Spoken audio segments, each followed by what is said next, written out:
Rahman Rahim. Dans cette vidéo, je vais parler de la molécule d'ATP et son importance. Donc, la respiration et la fermentation, son but est de donner des molécules d'ATP. La fermentation donne 2 molécules d'ATP, mais la respiration cellulaire en présence d'oxygène et de mitochondries donne 38 molécules d'ATP. Donc, toute cellule a besoin d'énergie. Les cellules, par exemple, pourquoi les cellules ont besoin d'énergie? Pour effectuer des mouvements, par exemple les cellules musculaires pour qu'elles fassent des mouvements de contraction et de relâchement, ont besoin d'énergie. Donc, effectuer des mouvements chez les cellules musculaires, les muscles en général, effectuer la synthèse de biomolécules, par exemple le pancréas fabrique des sucs digestifs, absorber des nutriments, par exemple les villosités intestinales absorbent les nutriments issus de la digestion, ont besoin d'énergie. Éliminer des déchets, par exemple les reins, pour qu'elles éliminent les déchets, ils ont besoin d'énergie. Produire et véhiculer des signaux pour le système nerveux et ses fonctions reçoivent des signaux reçoivent et donnent des commandes, mais grâce à l'énergie. Produire de la chaleur, tout organisme a besoin de la chaleur issue de l'énergie. Donc, cette énergie se donne aux cellules grâce à une molécule d'ATP. Donc, c'est la formule de la molécule d'ATP. Elle contient une base azotée, c'est l'adénine. Elle contient une base azotée et il contient 3 phosphates. 1, 2, 3.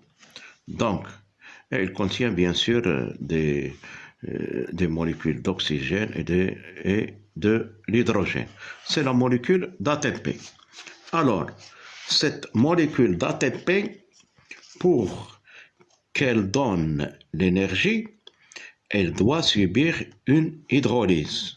La formule de l'hydrolyse en général, c'est A plus B donne C et l'énergie. Donc, l'ATP, ici on a la molécule d'ATP, plus l'eau, pour qu'il se fasse l'hydrolyse, elle a besoin d'eau. L'eau, c'est un catalyseur qui hydrolyse l'ATP et il va donner l'ADP. Comme on voit, l'ADP, c'est une molécule qui contient une base azotée et de 2 phosphates. Voilà, et 2 phosphores. Et bien sûr, l'oxygène et l'hydrogène. Et il va libérer un phosphore plus l'énergie. Donc, que s'est-il passé? Dans la molécule d'ATP, il y a l'hydrolyse, se fait l'hydrolyse grâce à l'eau, et il y a enlèvement d'un phosphore. Voilà le phosphore éliminé, H3PO4. 1, 2, 3, 4. 4 oxygènes, H3PO4, plus l'énergie qui est libérée. Donc, la molécule d'ATP subit une hydrolyse, la molécule d'ATP subit une hydrolyse grâce à l'eau pour donner une molécule d'ADP plus P, plus l'énergie. Cette énergie va être utilisée par les cellules. Donc, l'ATP plus l'eau va donner l'ADP plus H3PO4 plus l'énergie, 30 kJ. Donc, L'ATP grâce à l'eau, va subir une hydrolyse et qui va donner l'ADP plus l'acide phosphorique plus l'énergie 30 kJ. Cette équation est réversible et se passe dans ce sens comme elle se passe dans ce sens. Mais comment dans l'autre sens? L'ADP peut s'unir à l'acide phosphorique et l'énergie pour donner l'ATP. Donc, dans ce sens, il y a gain d'énergie.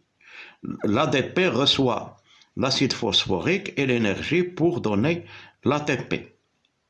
Donc, l'ATP, quand il s'hydrolyse, il va donner l'ADP plus PI plus l'énergie, et cette équation est réversible dans les deux sens. Dans ce sens, il y a